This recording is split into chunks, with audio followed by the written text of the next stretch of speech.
Bonjour et bienvenue dans Prière inspirée et aussi bonjour et bienvenue pasteur. Bonjour. Pasteur Thierry Nicolas.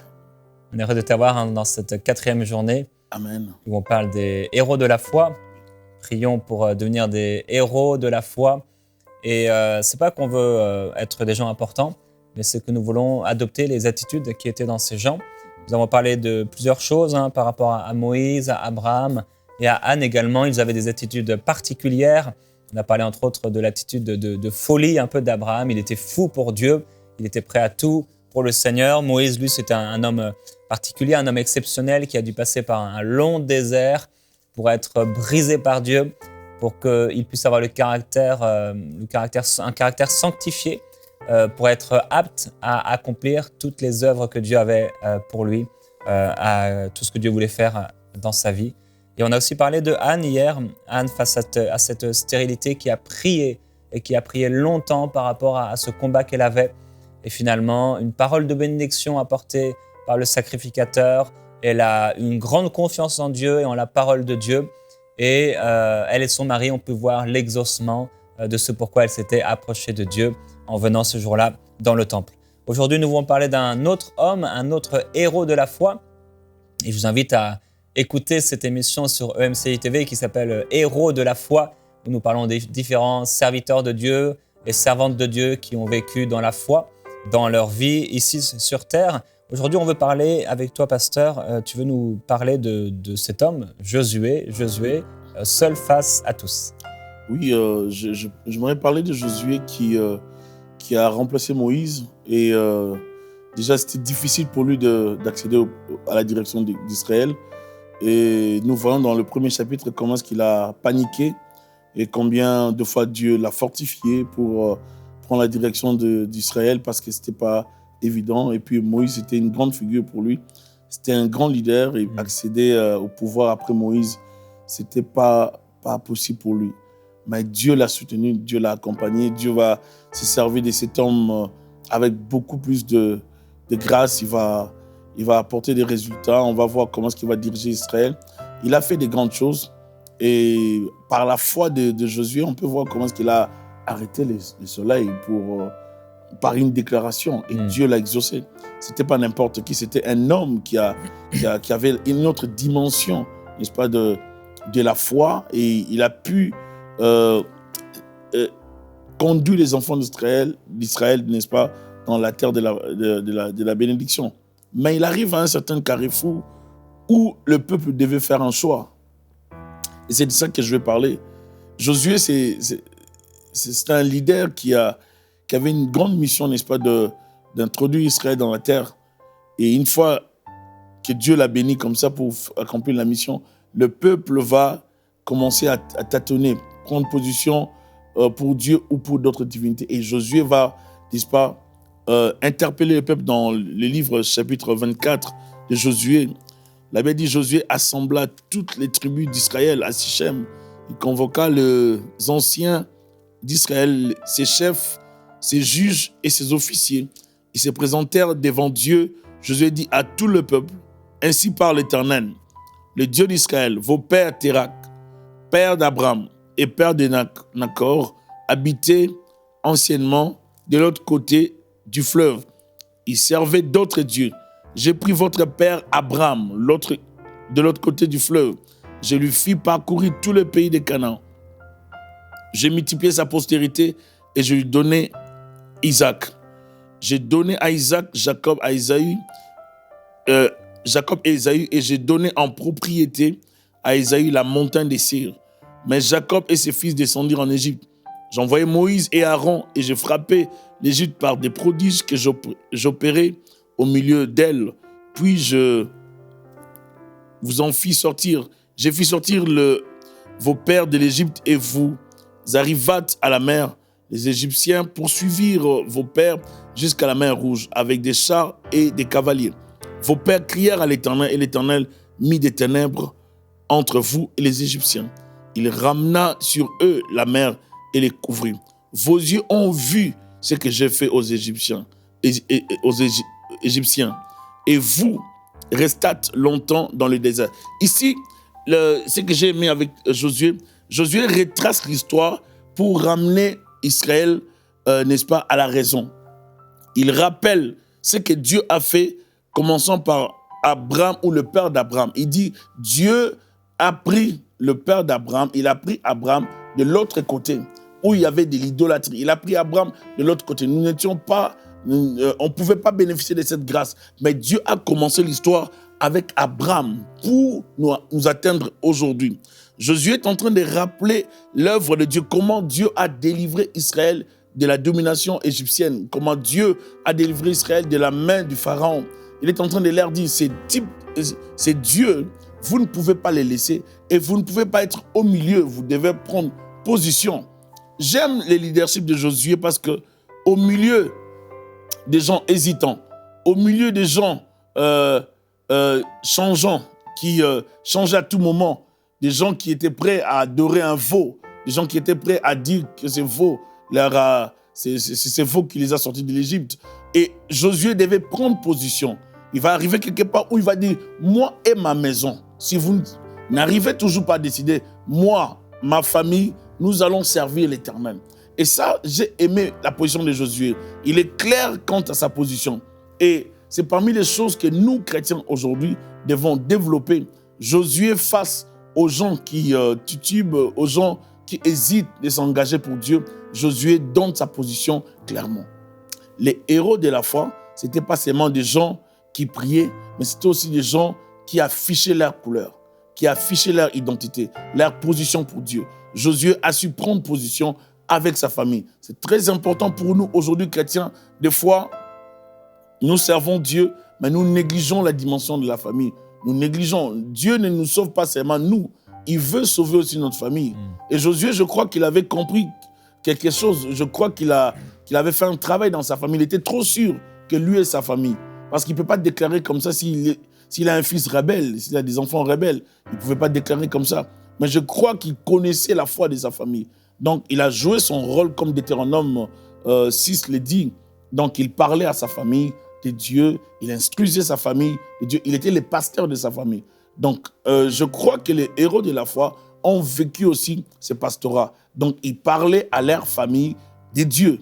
C'est une des choses que nous négligeons, mais qui a son importance. Des fois, nous servons Dieu à l'extérieur, mais nous négligeons les nôtres.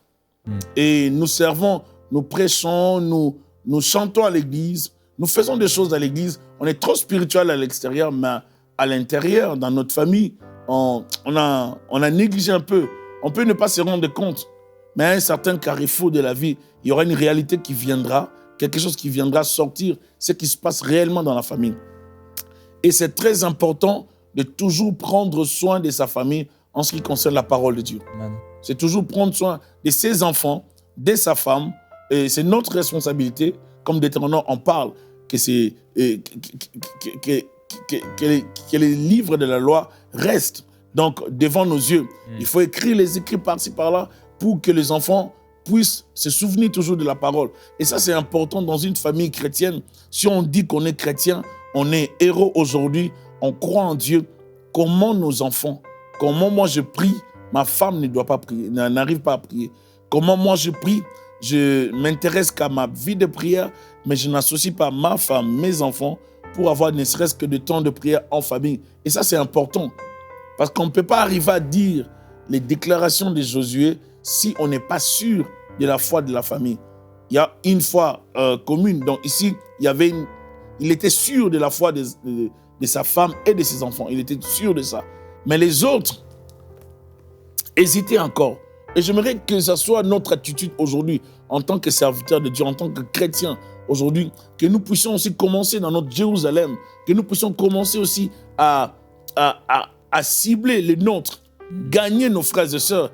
On n'est pas seulement héros pour montrer comment est-ce qu'on a cru, mais des fois on peut être sauvé et on perd les nôtres. Je crois qu'il faut gagner sa famille d'abord. Même Abraham a prié pour que Lot, qui était son neveu, qui était considéré comme son fils, soit délivré. Il a intercédé, il a plaidé la cause de Lot. Je crois qu'il faut que nous puissions faire un travail au niveau de nos familles. Et ça, c'est important. La plupart du temps, nous, les chrétiens, lorsque nous avons nos membres de nos familles qui ne prient pas, nous les considérons comme des maudits. Et des fois, comme des gens qui iront en enfer. Des fois, on en parle comme avec des blagues. Mais toi, tu iras en enfer, toi, tu ne reçois pas Christ, tu dois recevoir Christ. Je crois qu'il y a un travail qu'il faut faire. Il faut parler de Dieu à nos familles, mais de la bonne façon. Parce qu'eux nous connaissent, ils savent comment nous sommes. Ils connaissent nos personnalités, ils savent comment nous réagissons. Alors, on peut les enseigner par notre changement. On peut les enseigner aussi en lisant les Écritures, en priant ensemble, en partageant les Écritures. Il y a plusieurs façons d'approcher les nôtres, mais je crois qu'il y a un travail à faire dans nos familles. Comme Josué était sûr de lui, il déclare « Moi et ma maison, nous servirons les Seigneurs. Si vous ne prenez pas position, moi je vous annonce ma position.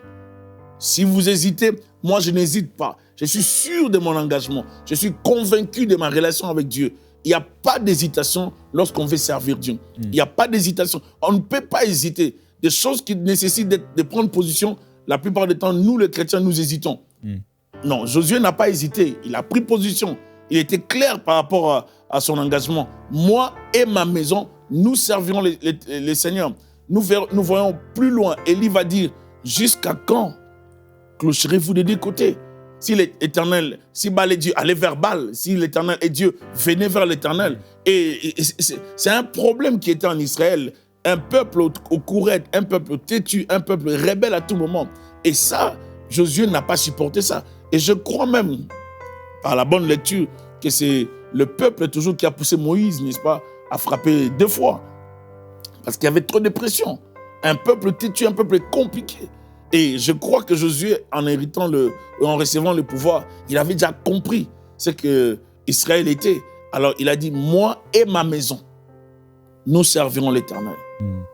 La Bible dit, crois au Seigneur Jésus, tu seras sauvé, toi et ta famille. Donc Dieu est aussi le Dieu de la famille. Les héros de la foi, ce sont des gens qui ont sauvé aussi leur famille, comme Noé. Noé a sauvé sa famille. Par sa foi, sa femme et ses enfants furent tous sauvés. Donc je crois qu'être héros aujourd'hui, ce n'est pas seulement pour montrer ses prouesses, montrer ses capacités à l'extérieur, sans se soucier de sa famille. On est fort à l'extérieur, on doit être aussi fort dans la famille. Il faut travailler de sorte que ta famille soit aussi à ta hauteur, c'est-à-dire dans tes convictions. Et des fois, nous négligeons les partages. Or, la famille, c'est le soutien que nous avons. On a besoin de sa femme, de son mari, on a besoin de ses enfants. On doit bâtir une certaine confiance familiale. On doit bâtir une certaine relation de la famille avec Dieu.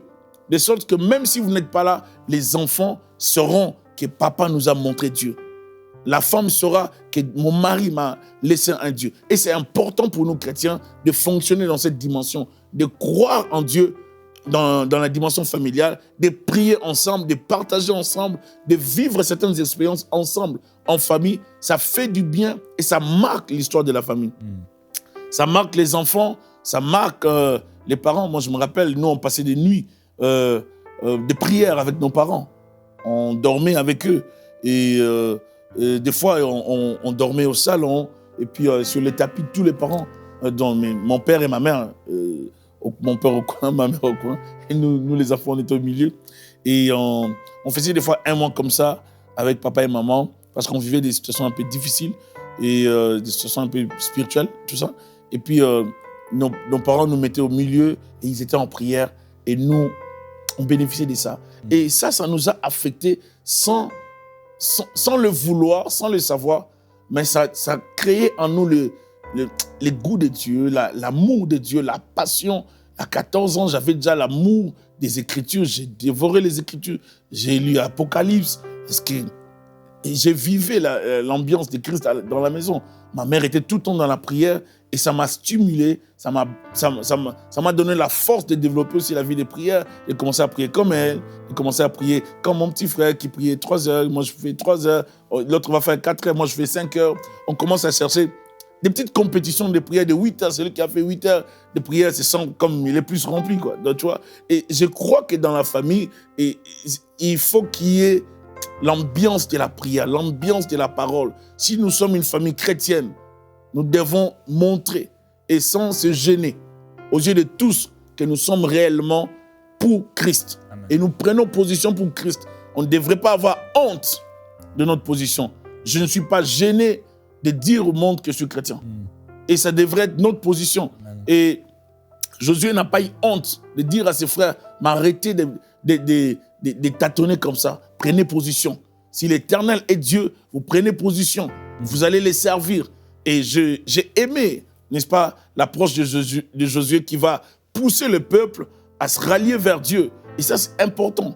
À un carrefour, il faut chercher à savoir, est-ce que vous êtes avec Dieu ou vous êtes de l'autre côté? Parce qu'on ne peut pas cheminer ensemble, on ne peut pas faire route avec des gens qui ne sont pas avec Dieu. Ils vont compliquer l'œuvre de Dieu. C'est important de connaître la position des autres. Et Josué n'avait pas hésité. Il a dit, si vous continuez comme ça, si vous ne voulez pas de Dieu, mais je vous retrace l'histoire, moi et ma maison, moi et ma famille, nous servirons l'Éternel. Il dit, je me rappelle de ce que Dieu a fait. Il nous a délivrés de l'Égypte. Il a englouti les soldats, l'armée égyptienne. Dieu a fait toutes ces choses. Et vous voulez que moi, j'abandonne ce Dieu? Je ne peux pas l'abandonner. Un héros de la foi se rappelle de l'histoire, de l'œuvre de Dieu dans sa vie. Il ne peut pas oublier ce que Dieu a fait. La Bible dit dans Deutéronome 8, garde-toi d'oublier l'Éternel, ton Dieu. Garde-toi. Lorsque tu mangeras, lorsque tu auras les biens, garde-toi de dire que c'est ma force, mon intelligence qui me procure toutes ces choses. Garde-toi d'oublier. Donc, lorsqu'on mange, lorsqu'on est bien, on est prospère, nous ne devrons pas oublier Dieu. Nous ne devons pas oublier l'œuvre de Dieu. Dieu fait de grandes choses. Dieu nous bénit. Nous devons toujours être reconnaissants. Un héros, c'est quelqu'un qui est reconnaissant, qui sait dire merci à Dieu. Et ce que Josué a fait ici, il a voulu dire, je ne peux pas oublier celui qui m'a délivré. C'est ça. Je ne peux pas oublier celui qui m'a sorti de l'esclavage. Celui qui m'a délivré de l'Égypte. Je ne peux pas l'oublier. Je ne peux pas être ingrat envers ce Dieu. Et moi et ma famille, nous sommes reconnaissants. Nous ne pouvons pas manifester l'ingratitude. Et Israël, si vous hésitez, moi et ma maison, nous servirons ce Dieu-là qui nous a délivrés. Nous restons fidèles à ce Dieu. Il a témoigné la loyauté, il a témoigné la fidélité, son engagement, son amour pour ce Dieu. Il a dit, je ne peux pas trahir celui qui m'a délivré. Il m'a fait tellement du bien. Il a sauvé toute ma famille. Je crois que je vais les servir, moi et ma maison. Nous avons une responsabilité aujourd'hui d'enseigner nos familles, d'introduire nos familles dans la vie de Dieu. C'est toute une responsabilité et je crois que nous ne devons pas négliger cela. C'est parmi les choses que l'Église, et même nous les chrétiens, nous négligeons. Nous servons Dieu, nous aimons Dieu, nous bénissons les gens, mais nous négligeons nos familles, nos frères et sœurs, et même des fois nos parents que nous pouvons gagner, mais nous les condamnons parce qu'ils ne sont pas chrétiens, nous les condamnons parce qu'ils sont païens, nous les condamnons parce qu'ils sont dans l'occultisme, parce qu'ils sont dans des loges. Mais avons-nous déjà essayé de parler de Christ? Avons-nous déjà pris le temps de prier pour eux, ne serait-ce? Et des fois, nous ne prions pas pour ces bien-aimés, frères et sœurs, parents, proches parents, mais nous les condamnons la plupart des temps. Dieu nous place dans nos familles pour que nous soyons des intercesseurs prophétiques et que nous plaidons la cause de nos familles afin de délivrer, de sauver ceux de nos familles. Et je crois que c'est la tâche de tout un chacun. Que le Seigneur nous aide, que le Seigneur vous aide, que le Seigneur vous donne la force de parler à vos frères et sœurs, de les gagner, de ne plus seulement condamner votre cousin, votre tante, votre mari, votre femme, vos enfants, ainsi de suite. Nous devons gagner les gens qui sont autour de nous. Des fois, nous sommes très sévères avec ceux-là qui sont autour de nous. Nous leur présentons seulement l'enfer au lieu de leur présenter l'amour de Dieu. Des fois, j'ai fait ça longtemps où je disais aux gens seulement l'enfer, l'enfer, l'enfer. Mais il y a aussi l'autre côté, il y a aussi l'amour de Dieu. Je crois que nous devons présenter aux gens l'amour de Dieu. Nous pouvons aussi dire aux gens de se rappeler de ce que Dieu a déjà fait. Comme Jésus l'a démontré ici. Rappelons aux gens ce que Dieu a déjà fait dans leur vie. Et qui se rappellent la main de Dieu dans leur vie. Dieu a toujours fait quelque chose dans la vie de l'homme. Et je crois que dans ta vie, Dieu a fait des choses dans le passé. Si on se rappelle de ce que Dieu a fait, même si on a des problèmes aujourd'hui, on prendra courage. Que le Seigneur se manifeste encore dans nos vies. Amen. Alléluia. Gloire à Dieu. Frères et sœurs, il y a eu plusieurs sujets de prière qui ont été abordés.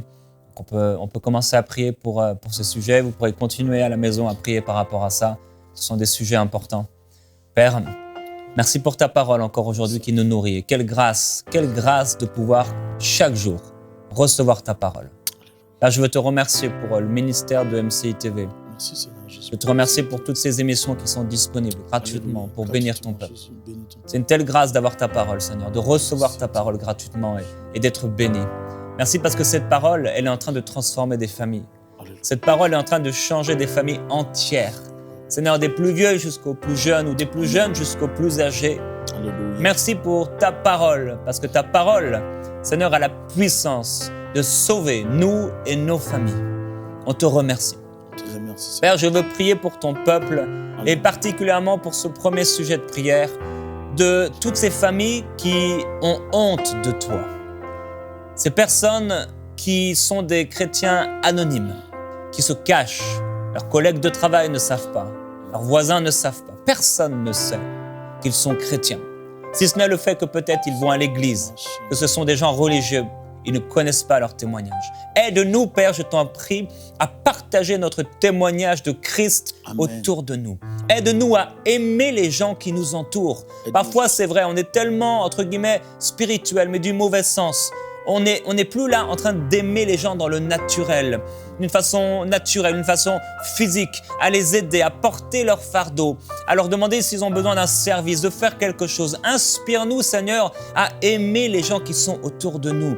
Inspire-nous, Seigneur, pour leur proposer des services, leur proposer de l'aide, leur proposer, Seigneur, peut-être de manger avec nous. Il y a tellement de choses que nous pouvons faire par amour pour ceux qui nous entourent. Père, nous voulons gagner, c'est vrai, nos voisins, nous voulons gagner ceux qui nous entourent, mais nous voulons gagner nos familles.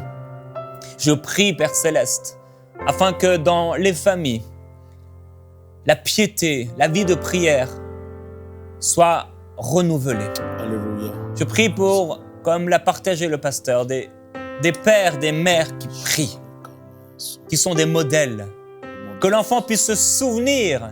Mon père priait régulièrement. J'entendais mon père, j'entendais ma mère prier. Amen. Et ça a forgé en moi une crainte de Dieu. Père, je crois que la prière fervente du juste a une grande efficacité. Je crois que lorsqu'on prie dans nos maisons, l'atmosphère est transformée, l'atmosphère est changée. Je crois que par la prière, Seigneur, tu bénis nos enfants et tu bénis tout le travail de nos mains. Je crois que la prière change les choses. Et même, Seigneur, si pendant un temps nous ne voyons rien changer, nous croyons au pouvoir de la prière. Nous croyons au pouvoir, Seigneur, que tu as de t'assujettir toutes choses par ta parole puissante. Et c'est pourquoi nous voulons parler ta parole sur nos enfants, parler ta parole sur nos épouses, parler ta parole, Seigneur, pour les femmes, pour leurs maris. Oh oui, nous parlons, nous déclarons cette parole. Nous, Seigneur, moi et ma maison, nous te servirons. Alléluia. À la maison, commencez à le proclamer. Moi et ma maison, nous servirons Dieu. Moi et ma maison, nous sommes passionnés par Dieu. Moi et ma maison, nous serons déterminés pour Dieu. Moi et ma maison, nous n'aurons pas honte de Dieu. Moi et ma maison, nous aimerons les gens autour de nous. Moi et ma maison, nous serons une lumière qui brille dans notre quartier. Moi et ma maison, nous servirons le Seigneur avec force. Moi et ma maison, nous sommes renouvelés dans l'amour. Moi et ma maison, nous sommes le sel de la terre. Moi et ma maison, nous sommes comme l'empreinte de Dieu, le siège de Dieu sur la terre, la main de Dieu sur la terre. Moi et ma maison, nous servirons Dieu. Nous tiendrons ferme. Nous serons inébranlables. Après avoir été éprouvés pour un peu de temps, Dieu nous perfectionnera. Dieu nous rendra inébranlables au nom de Jésus-Christ. Soyez puissamment fortifiés, vous et votre maison. Soyez remplis du Saint-Esprit. Que vos épouses, vos époux, vos enfants soient remplis, immergés par le Saint-Esprit. Pendant que vous priez, Dieu vous voit. Pendant que vous priez, que vous peinez à genoux pour que votre famille soit transformée. Dieu est en train d'agir surnaturellement dans le cœur de vos enfants, dans le cœur de ceux qui sont éloignés, dans le cœur de votre épouse. Dieu travaille par son esprit à cause de votre prière, parce que vous plaidez le sang de Jésus-Christ sur vos proches, parce que vous peinez à genoux, parce que vous croyez, vous êtes un homme de foi, vous êtes une femme de foi. C'est ce que je déclare au nom de Jésus-Christ. Je viens contre tous les mensonges sataniques qui vous ont fait croire que vous êtes un homme non spirituel, une femme non spirituelle, que vous n'avez pas d'amour pour Dieu. Au nom de Jésus-Christ, je veux déclarer le contraire. Vous êtes passionné par Dieu, vous aimez le Seigneur et vous plaidez pour vos proches par l'amour qui vous presse à l'intérieur de vous. Ça vous presse à prier, ça vous presse à intercéder et vous priez, et vous priez, et vous priez et les choses sont en train de changer. L'atmosphère est transformée à cause de votre prière. Je vous bénis au nom de Jésus-Christ et je bénis votre maison maintenant.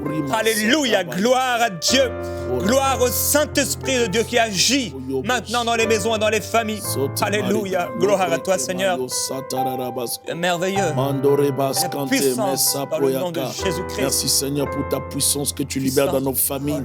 Seigneur, souffle un vent puissant dans nos familles pour balayer, ôter tout ce qui n'est pas de toi dans nos familles. Seigneur, pour unir la famille. Seigneur, rapprocher, Seigneur, le membre des familles. Ôter les divisions dans nos familles. Ôter tout ce qui divise les familles, tout ce qui sépare les gens dans la famille. Père de gloire, viens unir les familles. Viens détruire tout ce qui n'est pas de toi dans nos familles. Nous avons besoin de toi, Seigneur. Que l'amour règne dans nos familles. L'amour de Dieu, l'amour des uns envers les autres. L'unité dans nos familles, Seigneur. Aide nos familles, Jésus, à vivre la paix, Seigneur, et à trouver solution auprès de toi. Fais en sorte que nos familles te connaissent, que nos familles te découvrent, que ceux de nos familles qui ne t'ont pas encore reçu puissent se convertir. Fais grâce dans nos familles, Seigneur, qu'il y ait des conversions à cause, Seigneur, de celui qui est converti. Fais grâce à nos familles, que ta main se manifeste, que ta main se manifeste, que ceux-là qui ne prient pas dans nos familles puissent se convertir. Le mari païen puisse se convertir. La femme païenne puisse se convertir. Les enfants puissent se convertir. Sauve la famille, car la parole déclare: crois au Seigneur Jésus et tu seras sauvé, toi et ta famille. Seigneur, je te prie, Seigneur, de faire grâce, Seigneur, à tes serviteurs, à tes enfants, tes servantes. Nous avons besoin de toi. Que même nos enfants te connaissent. Seigneur, nous voulons te servir. Seigneur, te servir avec nos familles. Jésus, comme Josué a déclaré: moi et ma maison, nous servirons l'Éternel. Je voudrais que cette déclaration soit pour nous tous, Père de gloire. Nous aimerions déclarer cela. Étends ta main. Libère la gloire. Libère la puissance. Affecte nos familles positivement. Change nos familles. Au nom de Jésus, manifeste-toi. Yople kasi tararabaso. Alléluia.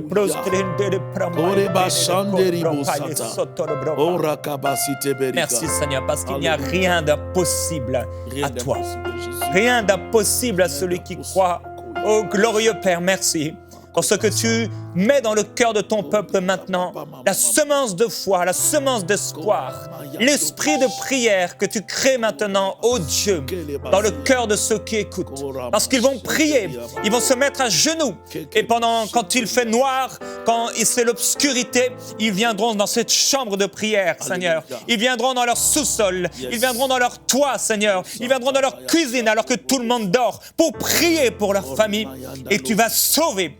Alléluia. Amen. Tu vas sauver, car tu es le sauveur du monde. Jésus-Christ, nous t'honorons et nous honorons ta présence, nous honorons ta personne, nous honorons ton sacrifice et nous te remercions, nous t'adorons, Seigneur Jésus-Christ. Il n'y a personne qui sauve comme toi. Je te remercie. Merci, Gloire à toi, Seigneur. Gloire à toi, Alléluia. Seigneur Jésus-Christ. Soyez remplis du Saint-Esprit, vous, vos familles et vos enfants, s'ils regardent maintenant, qu'ils soient remplis du Saint-Esprit maintenant même. Alléluia. Gloire à Dieu.